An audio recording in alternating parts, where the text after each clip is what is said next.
কোন বাপের বেটা থাকলে বল আবু হানিফা কেন ইয়া নবী সালামু আলাইকাই দাঁড়াইয়া করেন নাই? একটা প্রমাণ দাও। ইমাম শাফি করেন নাই কেন? ইমাম মালিক করেন নাই কেন? ইমাম আহমদ বিন হাম্বল করেন নাই কেন?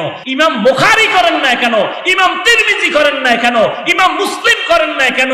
দাঁড়াইয়া দাঁড়াইয়া ইয়া নবী সালামু আলাইকা, ইয়া রাসূল সালামু আলাইকা, ইয়া হাবিব সালামু আলাইকা, সালাওয়াতুল্লাহ আলাইকা, এগুলো বললে যদি আল্লাহ খুশি হয়, এত বড় বরকতের কাজটা ইমাম বুখারী করেন নাই কেন? এত বড় বরকতের কাজ ইমাম তিরমিজি করেন নাই কেন? ইমাম আবু হানিফা করেন নাই কেন?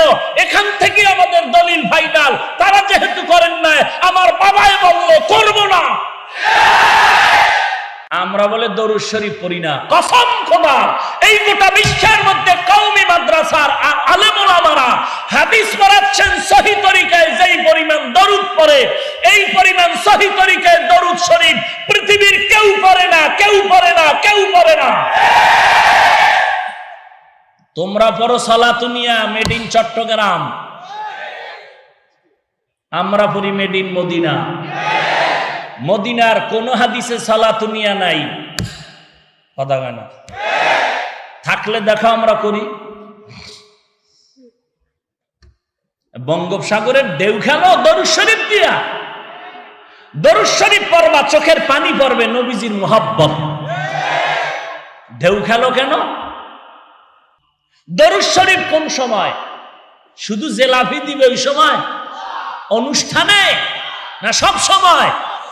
নবীর দরুদ কম হবে না বেশি? বলেন। তাহলে বেশি যদি পড়ো, বসিয়াও পড়ো, দাঁড়ায়া পড়ো, শুইয়া আসো পড়ো, নাকি শুইয়া থাকলে হবে না? তো নবীর দরুদ পড়লেই কিয়াম করা লাগবে, পাইছো কই? দাঁড়াইয়াই নবীর দরুদ পড়া, নবীর দরুদ পড়লেই দাঁড়াইতে হবে। তো নবীর দরুদ যদি বেশি পড়তে চাও, তাহলে দাঁড়ায় দাঁড়ায় ঘুমাবি, শুইতেও পারবি না।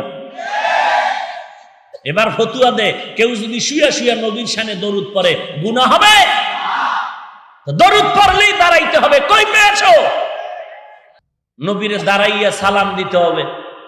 আর তুমি ইয়া নবী সালামু আলাইকা, ইয়া রাসূল সালামু আলাইকা, ইয়া হাবিব সালামু আলাইকা, সালাওয়াতুল্লাহ আলাইকা, এই কবিতা কোন হাদিসে পেয়েছো? একটা হাদিস দেখাও।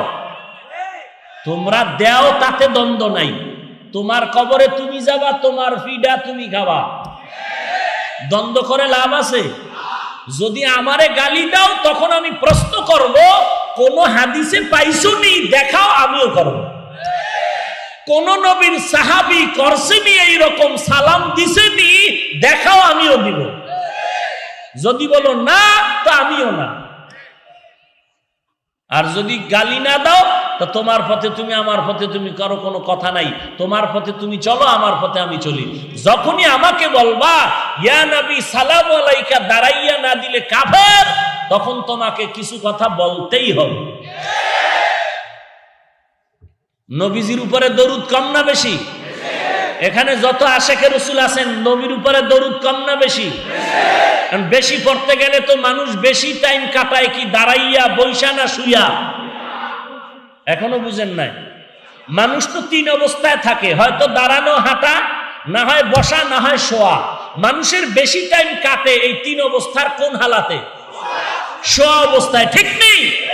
এখন যদি বান্দা শুয়ে শুয়ে নবীর শানে দরুদ পড়ে, সওয়াব হবে না?